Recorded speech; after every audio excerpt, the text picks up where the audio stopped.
अल्हम्दुलिल्लाह नहमदुहु व नुसल्ली अला रसूलिल करीम। अम्मा बअद फ़अऊज़ु बिल्लाहि मिनश शैतानिर रजीम। बिस्मिल्लाहिर रहमानिर रहीम। क़ाल अल्लाहु तबारक व तआला फ़िल क़ुरआनिल मजीद वल फ़ुरक़ानिल हमीद। क़ुल इन कुन्तुम तुहिब्बूनल्लाह फ़त्तबिऊनी। क़ुल इन कुन्तुम तुहिब्बूनल्लाह फ़त्तबिऊनी युहिब्बुकुमुल्लाह यग़फ़िर लकुम ज़ुनूबकुम वल्लाहु गफ़ूरुर रहीम। सदक़ल्लाहुल अज़ीम व सदक़ रसूलुहुल करीम व नहनु अला ज़ालिका व शाकिरीन वल आबिदीन अल्हम्दुलिल्लाहि रब्बिल आलमीन।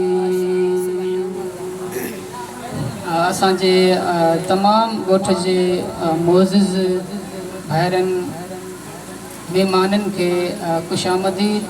अल्लाह ताला तव्हांजो अचणु हिते ॿुधणु ऐं ख़ुलूस ऐं इख़लास पंहिंजी बारगाह में क़बूल मक़बूल मंज़ूर फरमाए।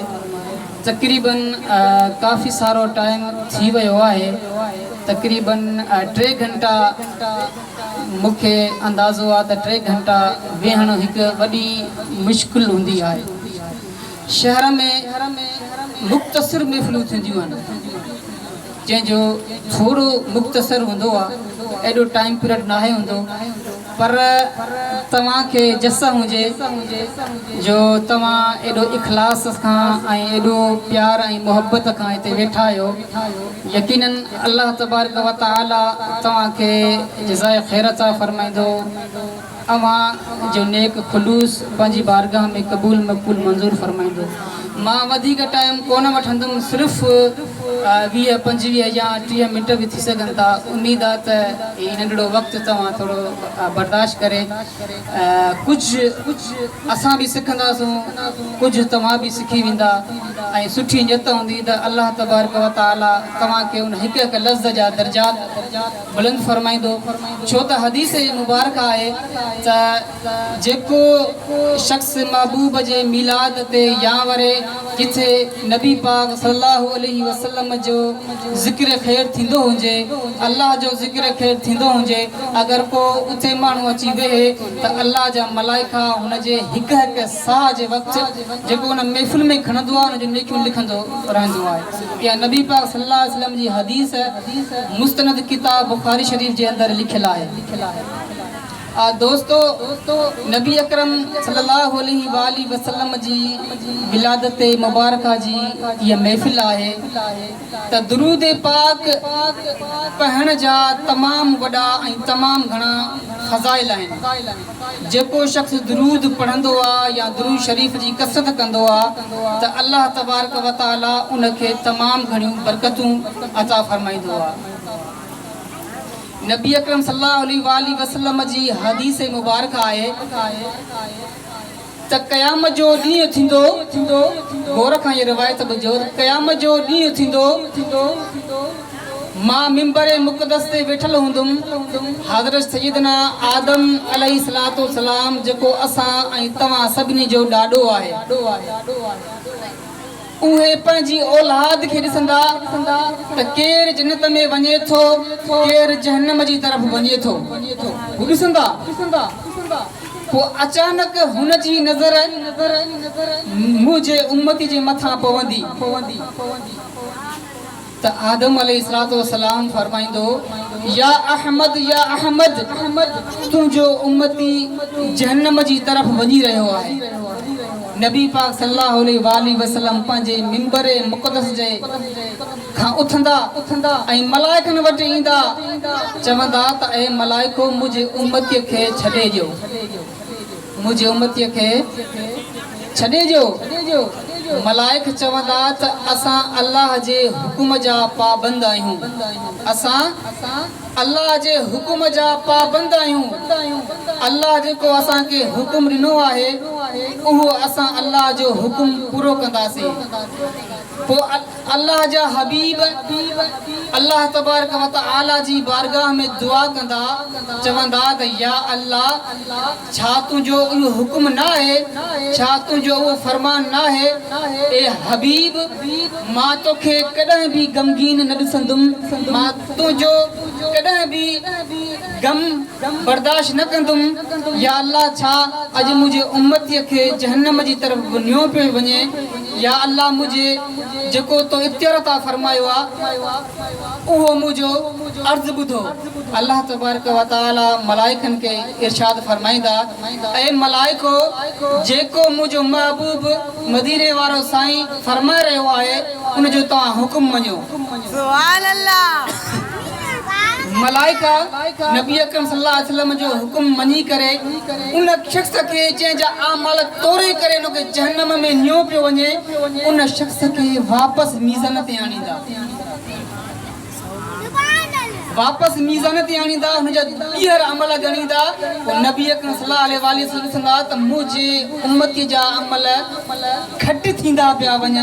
पोइ पाण करीम खीसे मज़ा हिकु कागज़ कढंदा, पोइ उहो कागज़ उन मीज़ान यानी साईं जे अंदरि विझंदा त मदीने वारे साईं जे उम्मतीअ जो उहो अमल जेको आहे सो ॻरा थी वेंदा ऐं गुनाह घटि थी वेंदा।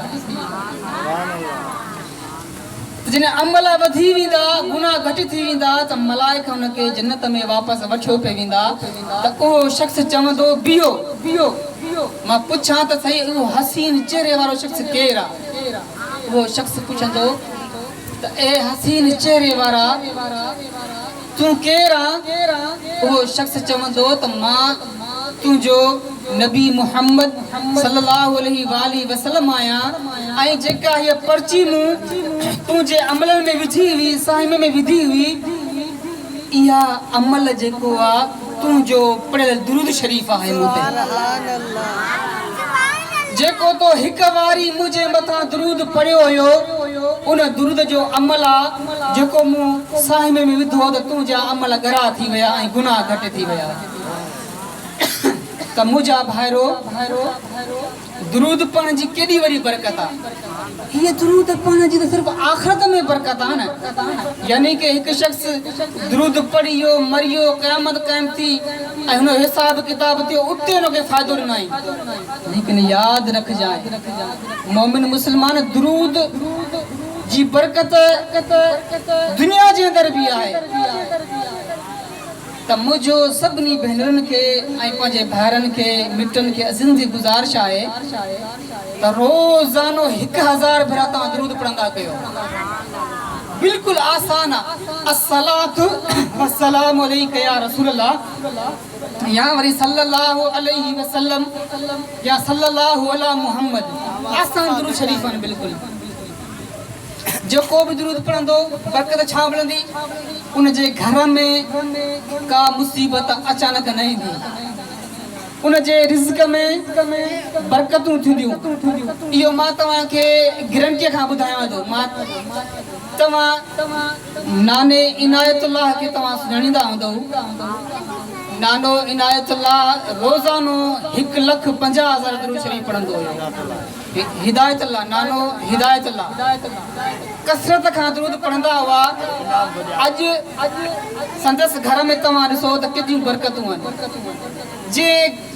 जंहिंजे पुटनि वटि यानी ज़मीन जो टुकड़ो न हो, उनजे वॾे जे वालिद जे दुरूद पढ़ण जी बरकत खां माशाअल्लाह अॼु ख़ुशि आहिनि।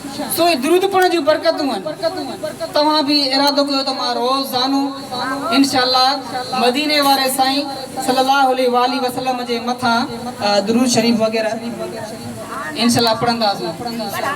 छो त दुरूद जी बरकतूं खोड़नि, जेतिरो वधीक पढ़ंदो ओतिरो इंशाअल्लाह हुनखे सवाब वग़ैरह मिलंदो इंशाअल्लाह ताला। त पोइ तव्हां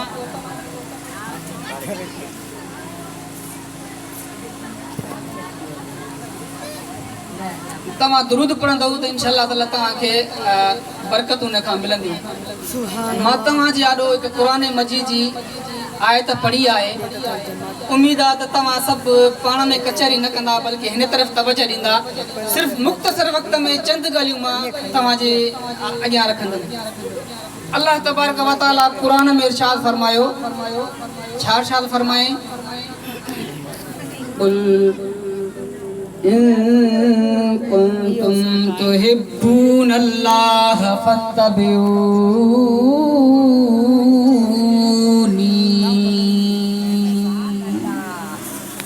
अल्लाह तबारक व तआला पंहिंजे नबी, पंहिंजे रसूल, पंहिंजे प्यारे महबूब खे हुक्म इरशाद फरमायो। उहो चयो त ए महबूब तूं पंहिंजे उम्मतन खे माण्हुनि खे चई छॾ, माण्हुनि खे चई छॾ, काफ़िरनि खे चई छॾ,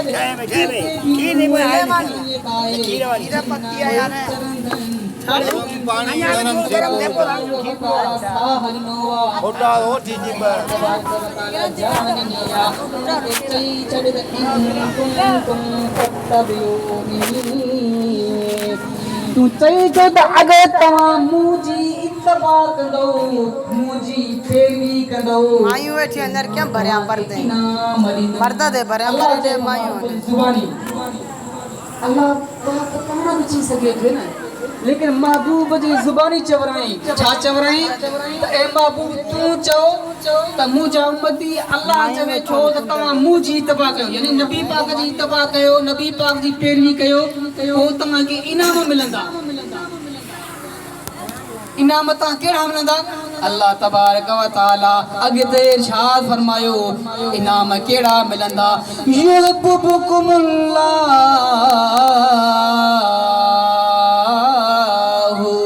व यग़फिर लकुम ज़ुनूबकुम वल्लाहु गफूरुर रहीम।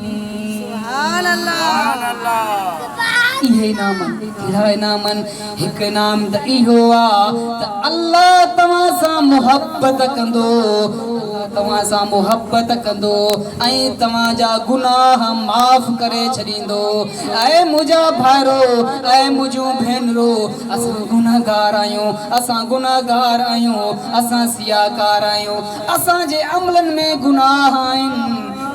यादि कयो मदीने वारे साईं जी असां इताअत कंदासूं, फर्मा बदारी कंदासूं त अल्लाह पाक सां मुहबत कंदो। अरे जेका ख़ुदा ताला मुहबत करे, जेका अल्लाह तबारक व तआला प्यार करे, जेका रब ताला मुहबत करे, कुर्ब सां नवाज़े त ॿुधाए उहो शख़्स जहन्नम में वेंदो न? जंहिंखां अल्लाह मुहबत करे, जंहिंखां अल्लाह प्यार करे, उहो कतन जहन्नम में न वेंदो बल्कि जन्नत जे फिरदौस में वेंदो। जंहिंजे बारे में अल्लाह फरमायो त जन्नतुल फिरदौसी अफदलुल जन्नत, जेके 8 जन्नतूं नबी साईं फरमायो त उन मां जन्नतुल फिरदौस सभ खां अफज़ल जन्नत आहे।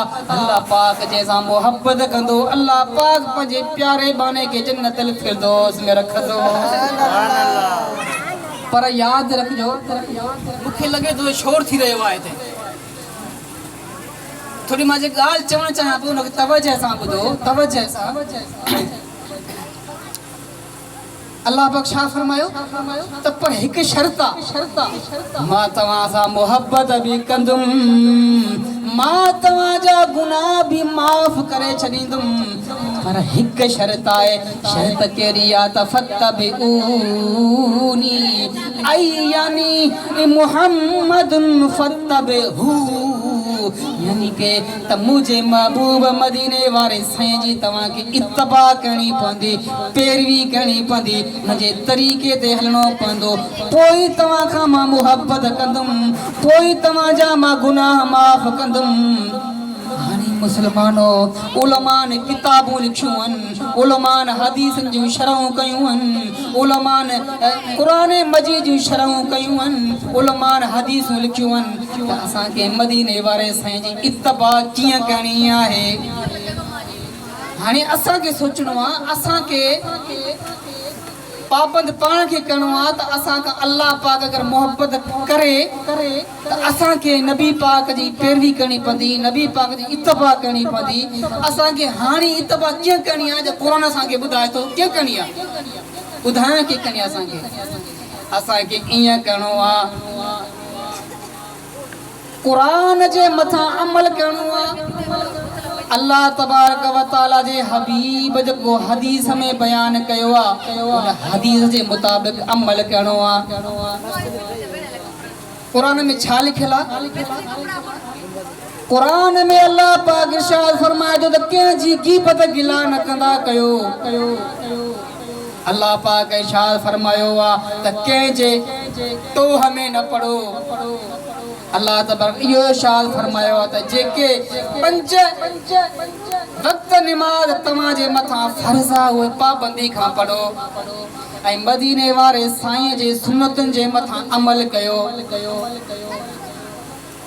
त मुआशरे में ॾिठो वञे त छा असां मदीने वारे साईं जे सुन्नतुनि ते अमल कयूं था?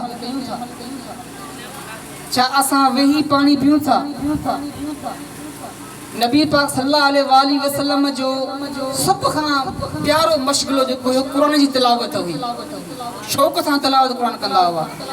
छा असीं भेनरूं असां ॿाहिरि क़ुरान जी तिलावत कयूं था? नथा कयूं। छा असांजे घर में क़ुरान जो हाफ़िज़ आहे? न आहे। छा असांजे घर में नमाज़ी आहे?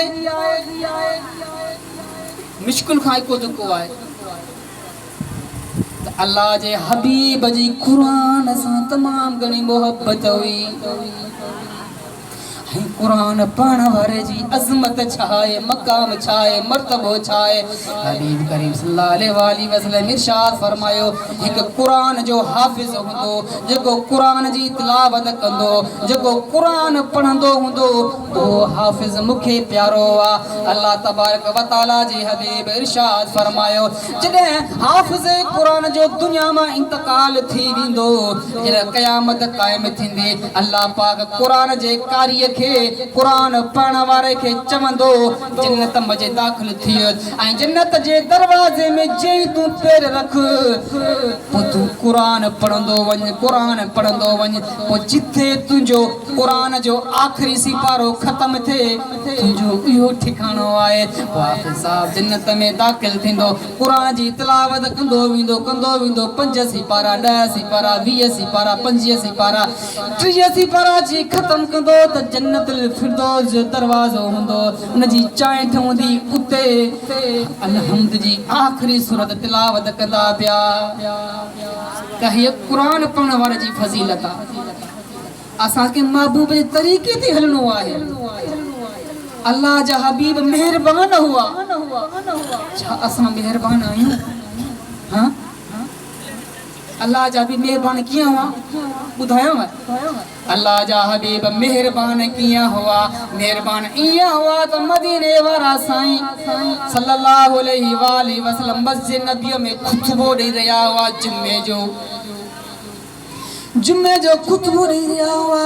पाण हुआ ॾिठो त नंढड़ी ॿार वांगुरु का शइ आहे जेको रिहूं करे रही आहे, रोई रही आहे।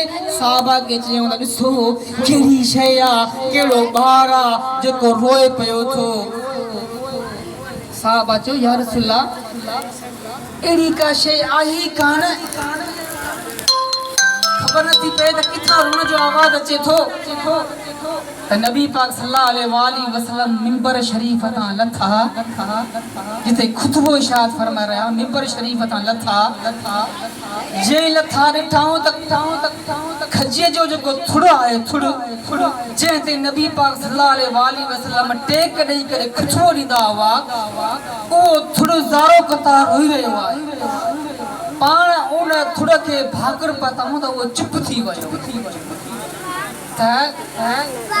असांजा मदीने वारा साईं हिकु थुड़ जे लाइ एतिरा मेहरबान हुआ, शफ़ीक हुआ। त ॿुधाए जेको मदीने वारे साईं जी पैरवी करण वारो हूंदो त हुन ते केतिरो मेहरबान हूंदा। असांखे बि मेहरबान थियणु घुरिजे। नबी पाक जो हदीस आदा वलम युरहमु सगीरना फलैस मिन्ना, जेको नंढनि जे मथां रहम नथो करे उहो असां मजा ना आहे, जेको मेहरबान ना आहे, जेको शफीक ना आहे। ऐं नबी सही फरमायो त वलम युअखिरु कबीरना, जेको वॾनि जी इज़त नथो करे उहो बि असां मजा ना आहे। त मेहरबान ऐं शफीक हुआ, छा असां मेहरबान ऐं शफीक आहियूं? तमामु घटि। त असांखे मेहरबान असां खां अल्लाह मुहबत तॾहिं कंदो जॾहिं असां मेहरबान ऐं शफीक थींदासूं।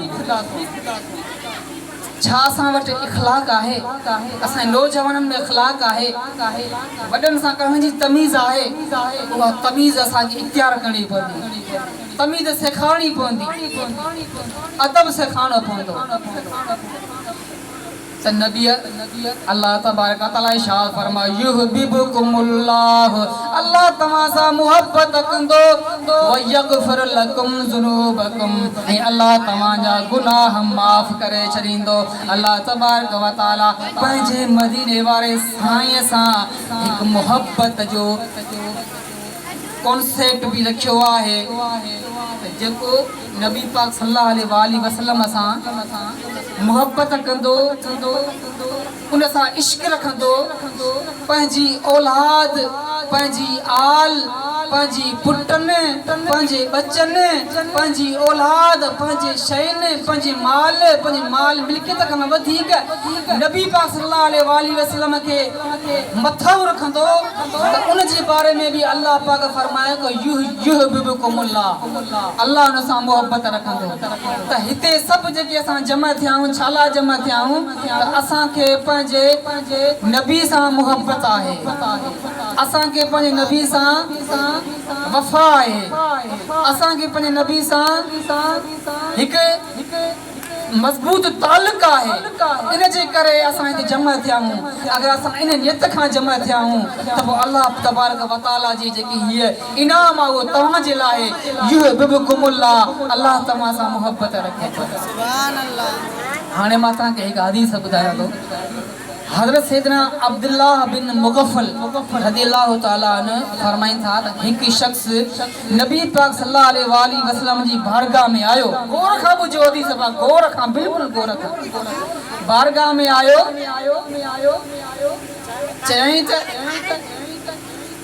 या रसूल अल्लाह इन्नी लिउहिब्बुका, या रसूल अल्लाह इन्नी वल्लाहु मुहिब्बुका, या रसूल अल्लाह अल्लाह जो कसम आहे मां तव्हां सां मुहबत रखां थो। सुभान अल्लाह। उन शख़्स सहाबी चयो हुनखे, त नबी पाक सल्लल्लाहु अलैहि वसल्लम छा हुनखे फरमायो त उन्ज़ुर माज़ा लितक़ूलु, फरमायो त ॾिसी वठ तूं छा चई रहियो आहीं।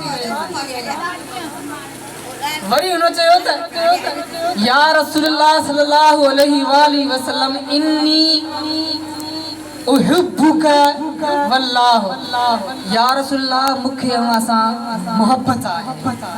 रसूल वरी फरमायो त उन्ज़ुर लिमाज़ा तक़ूलु, ॾिसी वठ तूं छा चई रहियो आहीं। टियों दफ़ो बि उन शख़्स ईअं चयो, नबी पाक सल्लल्लाहु अलैहि वसल्लम टियों भेरो बि उनखे ईअं ई चयो। पोइ नबी सल्लल्लाहु आख़िर में फरमायो यादि रखजांइ तूं सां मुहबत रखी थो, जेको मुहबत रखंदो आहे उनखे फाका बि बर्दाश्त करणा पवंदा आहिनि, फिक्र बि बर्दाश्त करणा पवंदा आहिनि, दुख बि बर्दाश्त करणा पवंदा आहिनि, तकलीफ़ूं बि बर्दाश्त करणियूं पवंदियूं आहिनि। सिर्फ़ु मुहबत जी दावा करणु काफ़ी न आहे, बल्कि मुहबत में इम्तिहान बि ॾियणो पवंदो आहे। सुभान अल्लाह। मुहबत में जिन सहाबनि असांखे ठहियल दीन मिलियो, असां वटि दीन जेको आहे सो हिकु तबलीगी सूरत में आयो। जिन सहाबनि मुशक़तूं बर्दाश्त कयूं, जिन हक़ीक़ी मुहबत कयूं, जो मक़ाम छा आहे, ऐं उन्हनि जे लाइ अल्लाह पाक ऐलान फरमायो युहिब्बुकुमुल्लाह, अल्लाह उन्हनि खां राज़ी आहे। वरदू अन्हुम, त अल्लाह जे रसूल जो सहाबी आहे मुसअब बिन उमैर। गौर खां ॿुधो मुंहिंजी ॻाल्हि, अगरि तव्हां इहा पूरी रिवायत तव्हां गौर खां ॿुधी वरिती ऐं मोहब्बत पंहिंजे दिल में सच्ची मोहब्बत अपनाए वरिती नबी पाक सल्लल्लाहु अलैहि वसल्लम जी त मां हितां तव्हां खां वाइदो कयां थो तव्हां कामयाब थी वियो मुंहिंजी भेनरूं तव्हां कामयाब थी वियूं अल्लाह जे रसूल जो सहाबी आहे जंहिंजो नालो आहे मुसअब बिन उमैर नालो छा आहे मुसअब बिन उमैर नालो आहे हुनजो मुसअब बिन उमैर जे बारे में रिवायतूं अचनि थियूं त मुसअब बिन उमैर इस्लाम क़बूल करण खां पहिरियां भक्त जा वॾा अमीर ज़ादा हुआ हुनजी वालदा जेका आई उहा मके जी वॾी ताजिर हुई मके जी छा हुई वापारी हुई हुन वटि पैसे ॾोकड़ दौलत माल मिल्कियत उठनि जानवरनि खचरनि घोड़नि जी फरावानी हुई तमामु घणो कुझु हुन वटि मुसअब बिन उमैर जे लाइ शाम मां जेको आहे सो कपिड़ा ईंदा हुआ पाइण जे लाइ शाम मां गोर खां ॿुधो शाम मां बेहतरीन डिज़ाइन जा कपिड़ा ईंदा हुआ हुन जे लाइ हिंद मां हिंद जेको आहे हिंद ऐं सिंध नबी पाक सल्लल्लाहु अलैहि दौर में कपिड़नि जे कारोबार में इत्र जे कारोबार में मशहूर हुई ऊद हिंदी नालो आहे इत्र जो उहो वेंदो ई सिंध ऐं हिंद में जाओ मदीने मके शाम यमन वापार थींदो हो जेको सिंध मां वेंदो ऊद हिंदी जेका बेहतरीन खुशबू आहे उहा हिंद मां वेंदी मुसअब बिन उमैर जे लाइ हिन जा जूता यमन मां ईंदा हुआ एॾो अमीर ज़ादो हुयो मुसअब बिन उमैर ऐं जेॾी महिल हू खुशबू लॻाए करे ॿाहिरि निकिरंदा हुआ त माण्हुनि खे ख़बर पइजी वेंदी त मुसअब बिन उमैर हिन घटिया मां लंघे थो साइड थी वञो इस्लाम आण खां पहिरियां जी कंडीशन आहे हुनजी जॾहिं मके जी घटिया मां लंघंदा हुआ त माण्हू बाअदब बीही रहंदा हुआ त मुसअब बिन उमैर पियो थो अचे हुन लाइ 4000 खादमनि जूं लाटूं हूंदियूं हुयूं यानी पूरियूं लाइनूं हूंदियूं जंहिंमें 4000 खादमनि जी ख़िदमत लाइ बीहंदा हुआ सोचण जहिड़ी ॻाल्हि आहे 4000 खादम हूंदा हुआ ऐं कई हज़ार जेको किलोमीटरनि ते जेको माण्हू बीहंदा हुआ इस्तक़बाल जे लाइ उहो मुसअब बिन उमैर हिकु ॾींहुं मके जी घटीअ में निकिरे थो हुन जी नज़र मदीने वारे साईं सल्लल्लाहु अलैहि वसल्लम ते पइजी वञे थी मुसअब बिन उमैर जी नज़र जिन मदीने वारे साईं जे मथां पइजे थी त हू पंहिंजे दिल खे हुनजी दिल मदीने वारे साईं जे लाइ दीवानी थी पवे थी हू अमीर ज़ादा मुसअब बिन उमैर अमीर ज़ादा आहिनि ऐं हुन जे लाइ एॾी त फरावानी आहे माल मिल्कियत दौलत कंहिं बि शइ जी कमी कान आहे कमी आहे त सिर्फ़ु मोहब्बत जी आहे इश्क जी कमी आहे उहा बि कमी पूरी थी वई मदीने वारे साईं खान जी लो लॻी वई मदीने वारे साईं खान जी मोहब्बत थी वई हाणे मुसअब बिन उमैर दीवाननि वांगुरु खटिन में घुमंदा रहिया मां हुनजी वालदा जेका हुई काफ़िरा हुई जो चाचो बि काफ़िर हुयो जेके मके जे अंदरि सभ खां मशहूर अमीर तरीन मां घराणो हुयो माइटनि खे ख़बर कान हुई माउ खे बि ख़बर कान हुई छो त हुनजी माउ नबी पाक जी कट्टर दुश्मन हुई पीउ बि कट्टर दुश्मन हुयो सो हू पंहिंजे ईमान खे लिकाए रखियईं किथे मुंहिंजी माउ खे ख़बर न पइजी वञे किथे मुंहिंजे चाचे खे ख़बर न पइजी वञे आख़िरकार पंहिंजी दीवानगी पंहिंजी मोहब्बत के लिकाए कौन सघिया पुछा कहीं जो महबूब मदीने वारे साईं जी महफिल में अची वेठो उते दीन सिखाए मदीने वारे साईं जे बारगाह में वेही करे नबी जूं सुन्नतूं सिखाई नबी जो तरीक़ो सिखाए नबी जी पैरवी सिखाई सिखी करे अमल जो कहीं त वालदा के खबर पइजी वई जे मुसब बिन उमैर जेको जंहिंजा लाड प्यार ढंग सां माउ बर्दाश्त कंदी हुई माउ के जो खबर पई माउ चयाईंसि आए पुट मोहम्मद जो दीन छॾे ॾे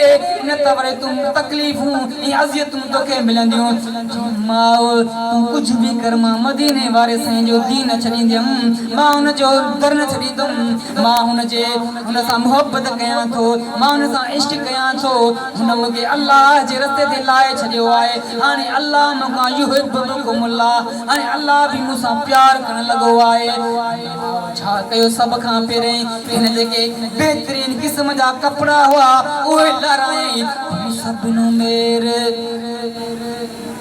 ढजी खल पाण लॻो ढजी खल पाण लॻो वो मुसब बिन उमैर जॾहिं मदीने जॾहिं मक्के जे खिटीअ मां लंघंदा हुआ 4000 ख़ादम जो इस्तक़बाल कंदा हुआ ऐं हज़ारे तादाद में इस्तक़बाल जे लाइनूं लॻियूं हूंदियूं हुयूं हुन पंहिंजी मोहब्बत में हुन पंहिंजे इश्क में पंहिंजी दौलत पंहिंजी मिल्कियत पंहिंजी अयाशी पंहिंजी शान मकान सभु ठुकराए करे मदीने वारे साईं जा गुलाम बणिजी विया इन मदीने वारे साईं जा गुलाम बणिजी विया त अल्लाह भी हुन सां मोहब्बत करण लॻो अल्लाह भी हुन खां जेको आहे मोहब्बत करण लॻो त यगफिरुल्लाहु लकुम ज़ुनूबकुम अल्लाह हुन जा साबिक़ा गुनाह बि माफ़ करे छॾिया पंहिंजे मदीने वारे साईं जे गुलाम में क़बूल बि फरमाए छॾियो ऐं हिकु सचो गुलाम बणाए छॾियो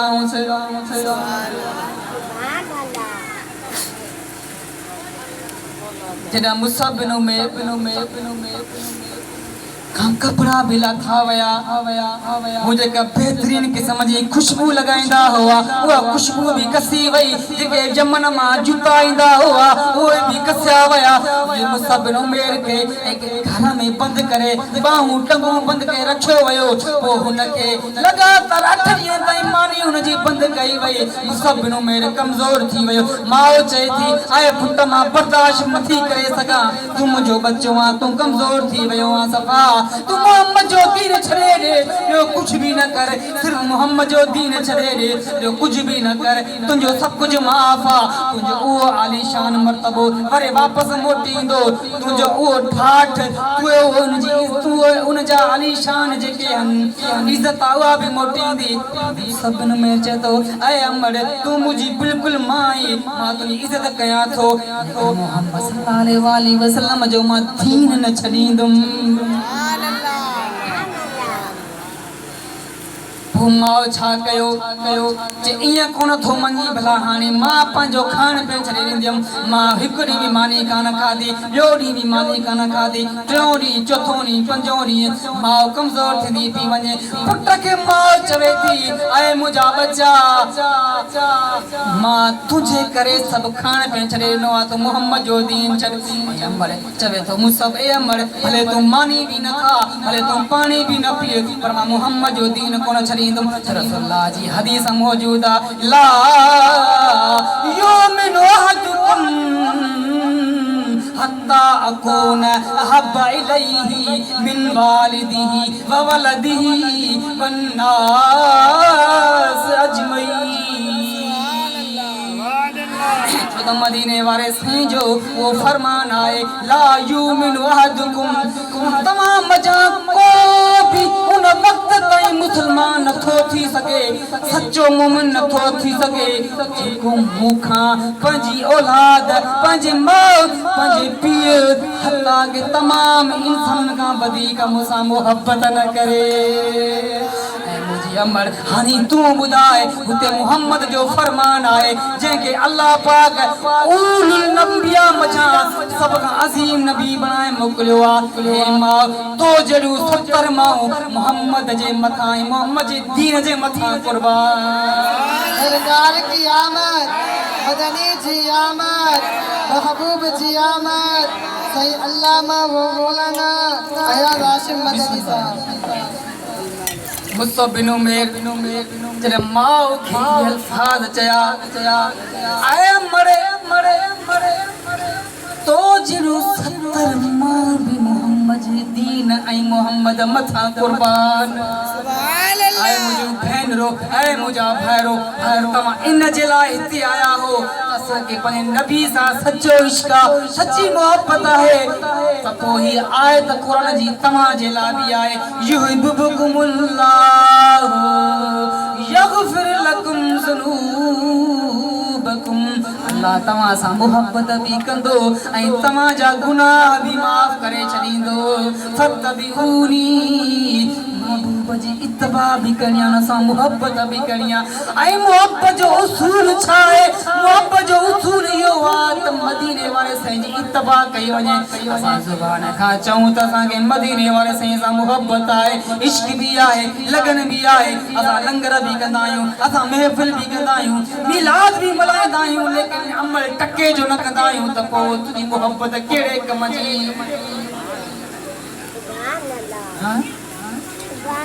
मोहब्बत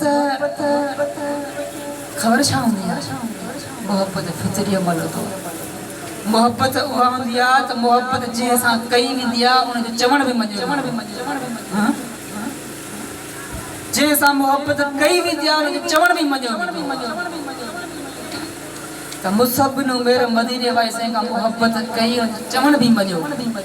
माउ कुर्बान कई, पंहिंजी दौलत कुर्बान कई, पंहिंजी अयाशी कुर्बान कई, पर मदीने वारे साईं जो इत्तिबा दीन खे न छॾी। मुसअब बिन उमैर जॾहिं माउ खे अल्फाज़ चया त तो जहिड़ो 70 माउ बि मदीने वारे साईं जे दीन जे मथां हुनजे मथां कुर्बान। मुसअब बिन उमैर, उहे मुसअब बिन उमैर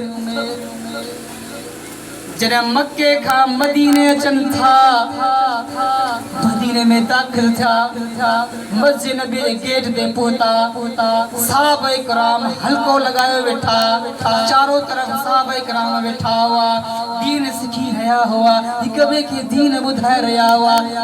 सहाबा जी नज़र जॾहिं तमामु सहाबा जी नज़र मस्जिद नबी जे दरवाज़े ते पई त सभई सहाबा अखियुनि मज़ा लुड़क लाड़े वेही रहिया। सभई सहाबा इकराम उछंगारूं ॾेई रोअण लॻा, ज़ारो कतारण लॻा।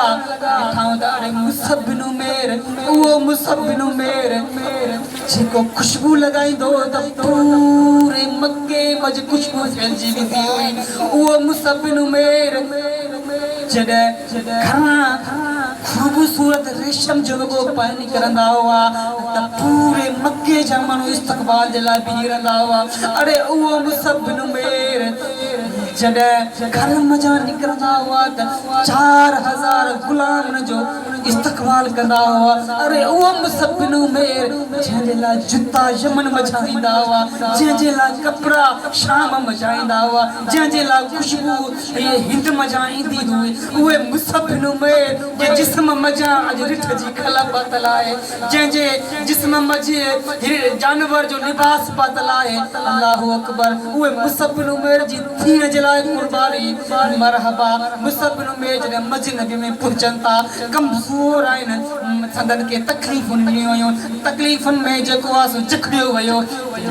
मदीने वारा साईं मस्जिद जे हुजरे मज़ा निकिरनि था, ॾिठो त मुसअब बिन उमैर साम्हूं अचे पियो थो रसूलुल्लाह जंहिंखां ख़ुदा जा मलाइका बि मोहब्बत कंदा आहिनि। अरे जंहिंजे लाइ मदीने जे साईं जे लाइ मलाइका बि पंहिंजूं जानूं जे लाइ कुर्बान थी वञनि। महबूब मदीने वारा साईं मदीने में तकलीफ़ूं, मके में तकलीफ़ूं ॾिनियूं वयूं। रसूलुल्लाह जे पेरनि मज़ा रत निकिती त मलाइकनि चयो या रसूलुल्लाह तुंहिंजे लाइ कुर्बान, तूं हुकुम करी त असां मके वारनि जी बस्तीअ खे ताइफ़ वारनि जे मथां असां अज़ाब नाज़िल कयूं ऐं ताइफ़ वारा तबाही बर्बाद थी वञनि। पर रसूल ईअं न कयो। उहे मलाइका बि रसूलुल्लाह जे मथां कुर्बान थियण वारा जॾहिं मुसअब बिन उमैर जे खे ॾिसनि था त ज़ारो कतार रोअनि था, अखियुनि मां ॻोड़ा निकिरी अचनि था। मुसअब बिन उमैर जॾहिं दीन सिखियो त मदीने जे अतराफ़ में कुछ ॻोठनि में कुछ वॾेरनि कुछ सरदार जेके आहे उन्हनि इस्लाम क़बूल कयो। पोइ उन्हनि चयो त असां ना मुबलिग मोकिलियो जेको असांखे दीन सेखारे। पोइ अल्लाह जे महबूब सभ खां पहिरां जंहिंखे इस्लाम जो सफ़ीर बणाए मोकिलियो हुयो, इस्लाम जी तबलीग लाइ जंहिंखे सभ खां पहिरां मोकिलियो हुयो, उहो मुसअब बिन उमैर हुयो। सभ खां पहिरां नेकी दावत ॾियण वारो, दीन जो पैगाम पुॼाइण वारो उहो मुसअब बिन उमैर साहबी हो, जंहिंखे अल्लाह जे महबूब उहो वॾो एज़ाज़ अता फरमायो। मुसअब बिन उमैर जी कुर्बानी सिर्फ़ एसी ताईं ख़त्म कोन थी थिए। मां भेनरुनि जे लाइ बि मां चवां, मुंहिंजी भेनरूं दीन जे लाइ कुर्बानी ॾियणु आसान कान्हे का। ॿुधिजो कीअं औरतुनि बि पंहिंजे दीन लाइ कुर्बानी ॾिनी। जॾहिं उहद जी जंग थिए थी त माण्हुनि में इहा ॻाल्हि फैलिजी वई, छो त मुसअब बिन उमैर नबी पाक सल्लल्लाहु अलैहि वसल्लम जी शक्ल जहिड़ो हुयो। माण्हुनि में ॻाल्हि फैलिजी वई त नबी पाक सल्लल्लाहु अलैहि वसल्लम माज़अल्लाह शहीद थी विया आहिनि। माण्हुनि में ॻाल्हि जो फैली त हिकिड़ी उम्मे खुलाद साहिबा रज़ियल्लाहु तआला अन्हा औरत हुई, नबीअ सां मुहबत कंदी हुई। इहा औरत दीवान वांगुरु मैदान में लंघी पई। माण्हुनि चयुसि, ए उम्मे खुलाद, तुंहिंजो पुटु शहीद थी वियो। जी मूंखे का परवाह कान्हे का, मूंखे ॿुधायो त मुंहिंजो मदीने वारो साईं किथे आहिनि, उहे कहिड़ी हालत में आहिनि। वरी अॻिते वधियूं दीवाननि वांगुरु हलंदियूं वयूं। वरी अॻिते त वधियूं चयूं त तुंहिंजो भाउ शहीद थी वियो। चई मूंखे का परवाह कान्हे का, मूंखे ॿुधायो त मदीने वारो महफूज़ आहिनि। वरी अॻिते वधिया त कंहिं ॿुधायो त तुंहिंजे पुट जी बि शहादत थी, तुंहिंजे मुड़ुस जी बि शहादत थी वई आहे। चई मूंखे का परवाह कान्हे का, मूंखे ॿुधायो त मदीने वारा साईं कीअं आहिनि, कहिड़ी हालत में आहिनि, महफूज़ आहिनि बि या न। जॾहिं अची ॾिठऊं त मदीने वारा साईं खे कुझु बि न थियो आहे, पोइ पाण थधो साह खयऊं। माण्हुनि खे चयो, ए साबिया, तव्हांजी दिलि ते ऐं तव्हांजे ईमान खे सलाम। पीउ बि, तुंहिंजो पुटु बि शहीद थी वियो, तुंहिंजो पीउ बि शहीद थी वियो, तुंहिंजो मुड़ुस बि शहीद थी वियो, लेकिन तूं का बि परवाह कान कई। तव्हांजी मोहबत, नबीअ सां मोहबत ऐं इश्क तुंहिंजो खटे वियो। इन्ही उहद जे जंग में उहो अज़ीम मर्तब सहाबी हज़रत मुसअब बिन उमैर भी शहीद थी वियो। उहे मुसअब बिन उमैर शहीद थिया।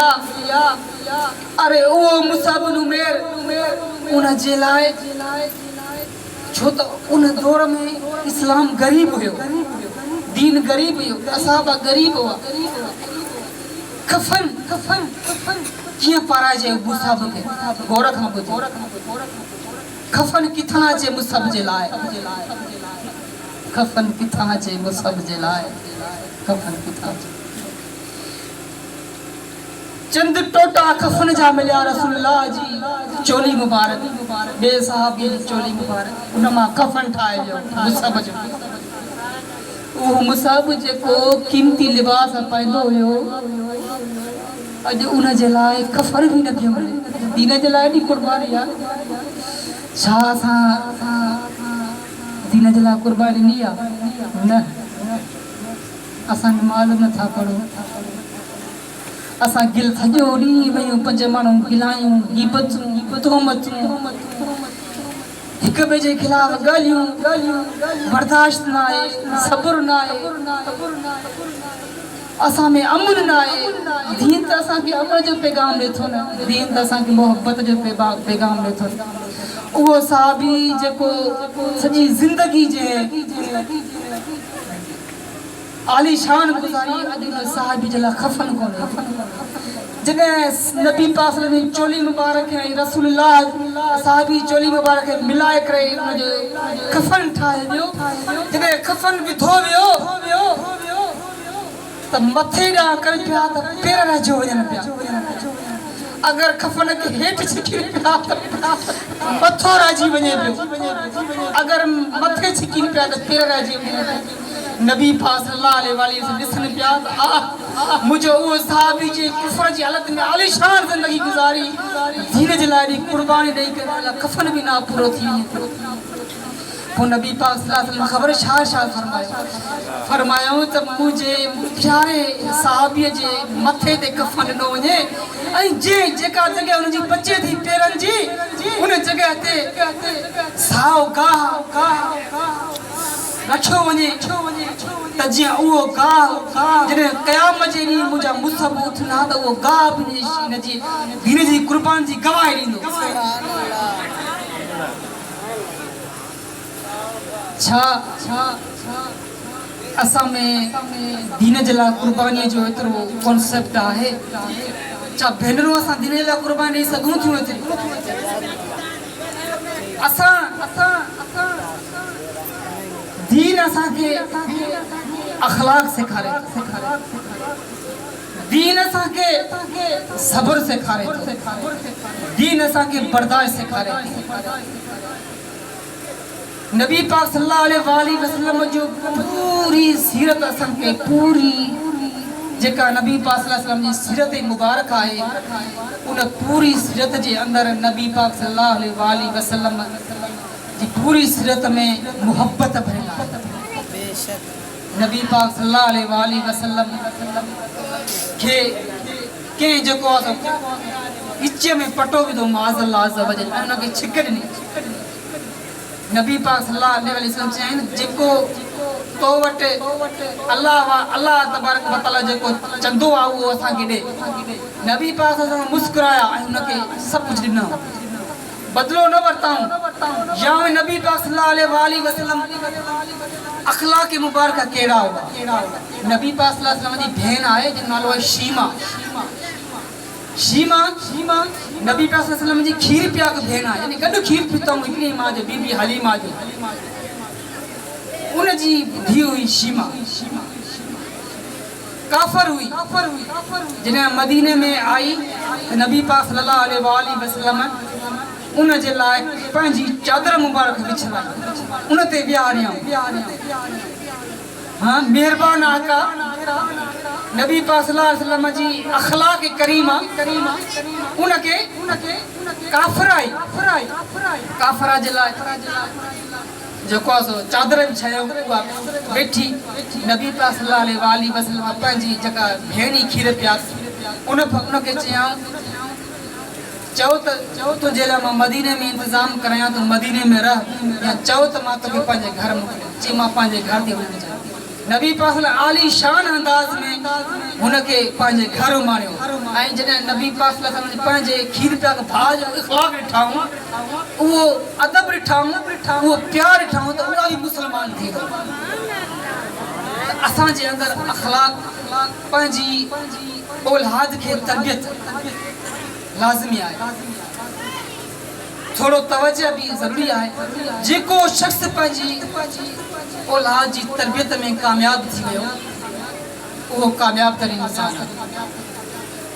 औलाद हर को चाहींदो आहे त मूंखे अल्लाह पाक नेक औलाद खां नवाज़े, अल्लाह पाक मूंखे नेक औलाद ॾे, नेक सिरत औलाद हुजे त जीअं मुंहिंजो नालो रोशन करे मूंखे मुंहिंजे पढ़ाई जो सहारो बणिजे। छा बणिजे? सहारो बणिजे। औलाद अल्लाह पाक जी नेमत आहे, औलाद सहारो भी आहे, औलाद बख्शिश जो ज़रियो भी आहे। हज़रत सैयदना ईसा अलैहिस्सलातु वस्सलाम गौर खां ॿुधो सिर्फ़ वालिदैन जे लाइ जेके असां भेनरूं आहिनि भाइर आहिनि जेके वालिदैन आहिनि उन्हनि जे लाइ हिकु कब्रस्तान खां गुज़रिया ॾिठाऊं त हिकु कब्र जे मथां अज़ाब थी रहियो आहे। वरी वापसि मोटे या चंड घंटनि खां बाद में ॾिठाऊं त उन कब्र जे अंदरि नूर जूं लाटूं हली रहियूं आहिनि। उन कब्र में जे पहिरियां अज़ाब पियो थियो वरी वापसि मोटिया नूर जूं लाटूं पिया त हिते हज़रत ईसा अलैहिस्सलातु वस्सलाम अल्लाह पाक खां दुआ कई त या अल्लाह छा माजरो आहे, पहिरियां मां हिन जॻह तां आयुमि त हिन कब्र में जे अज़ाब हुयो जॾहिं मां मोटी आयो आहियां हिन कब्र मज नूर जो लाटू या अल्लाह ने जो छा सबब आए अल्लाह पाक फरमायो त ए ईसा अलैहिस्सलातु वसलाम हिन जे घर में अल्लाह पाक पुट जी विलादत कई आ जे नंढड़ो वॾड़ो थियो त मां संदसि पुटड़े के मदरसे में दाख़िल कयो हिन जॾहिं पहिरीं लफ़्ज़ बिस्मिल्लाह पढ़ियो त मूं खुदा के हया आई त हिन जो पुटड़ो क़ुरान पढ़े ऐं मां हिन जे वालिदैन खे अज़ाब ॾियां उहो मूला जुगाए हाँ त पढ़ाईंदो न पंहिंजे बच्चन खे क़ुरान सेखारींदो न पंहिंजे बच्चन खे अदब सेखारींदो न पंहिंजे पुटनि खे अखलाक तरबियत औलाद जी इंतहाई ज़रूरी है भले औलाद के इंसान साइंस पढ़ाए कंप्यूटर पढ़ाए भले इनकी BA करे डॉक्टर करे इंजीनियर करे लेकिन उनके तरबियत भी दे उनके कुरान भी पढ़ाए उनके दीन भी सिखाए लाज़िमी है तो तरबियत इते कम टाइम इंतहाई वधी वियो आहे करे 45 मिनट मां ये तव्हांजे ॾाढो गुज़ारिश कई आहे सो उम्मीद अल्लाह तबारक व तआला असां सभिनी जो अचण क़बूल मक़बूल मंज़ूर फरमाए अल्लाह ताला का दुआ है त असांजो माशाअल्लाह बुजुर्ग नानो अज़ीम अल्लाह तबारक ताला उनकी ज़िंदगी में उम्र में इज़्ज़त में बरकत अता फरमाए अल्लाह ताला उनके इज़्ज़त नवाजे मामो खादम माशाअल्लाह नानो अज़ीम मस्जिद जे लाइ वॾी जाखोड़ ऐं वॾी मिनत करे रहिया आहिनि माशाअल्लाह हिन जूं महिनतूं हिन जूं कावशूं अल्लाह ताला पंहिंजी बारगाह में क़बूल फरमाए का लालच करने का भी जेको आहे सो हिकु हूंदो आहे लालच बि हूंदी आहे इंसान खे का बि लालच कान्हे का अल्लाह जी रज़ा जे लाइ 5 वक़्त भी नमाज़ पढ़नि था ऐं मस्जिद में ख़िदमत भी कनि था अल्लाह ताला खां दुआ आहे त अल्लाह हिन जो सायो असांजे मथां क़ाइमु दाइमु फरमाए असांजे लाइ मामा खादम इंतहाई क़ीमती ऐं जेको अनमोल हीरो आहिनि छो त मस्जिद में का भी एक्टिविटी थींदी आहे सभ खां पहिरियां फ्रीअ में पंहिंजो पाण पेश कंदा आहिनि हाणे बि मंज़ूर जेको आहे कमु करण वारनि जी देखभाल वरी होॾां अॻिते पियो इशारनि जा चकर वॾी महिनत आहे फ्री फंड में करणु अल्लाह ताला हिननि खे अजर अज़ीम अता फरमाईंदो रब ताला खां दुआ आहे असां सभिनी भाइरनि जो असांजे वॾनि जो अचणु ॻोठ वारनि जे मौज़नि जो अचणु क़बूल फरमाए मुंहिंजनि भेनरुनि मुंहिंजे अमरनि सभिनि जो अचणु क़बूल फरमाए आमीन आमीन आमीन सुम्मा आमीन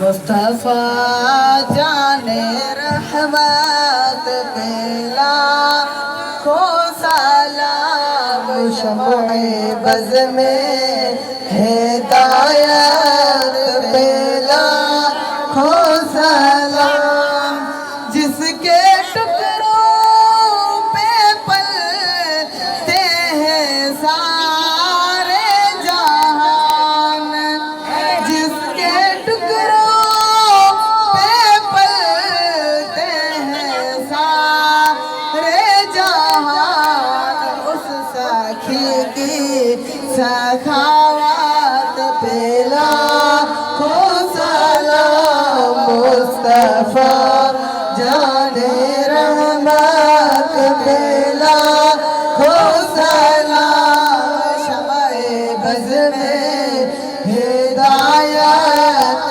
पेला को सलाम मुझसे खिदमत के कुदसी कहे हाँ रज़ा मुझसे खिदमत के कुदसी कहे हाँ रज़ा सैयद आला हज़रत पेला को सलाम मुस्तफ़ा जाने रहमत पेला को सलाम सलातो सलाम अलैका या रसूलल्लाह सलातो सलाम अलैका या हबीबल्लाह व अला आलिहि व सहाबिका या हबीबल्लाह दुआ में अल्हम्दुलिल्लाह रब्बिल आलमीन वस्सलातु वस्सलामु अलैका या रसूलल्लाह। अल्हम्दुलिल्लाह रब्बिल आलमीन।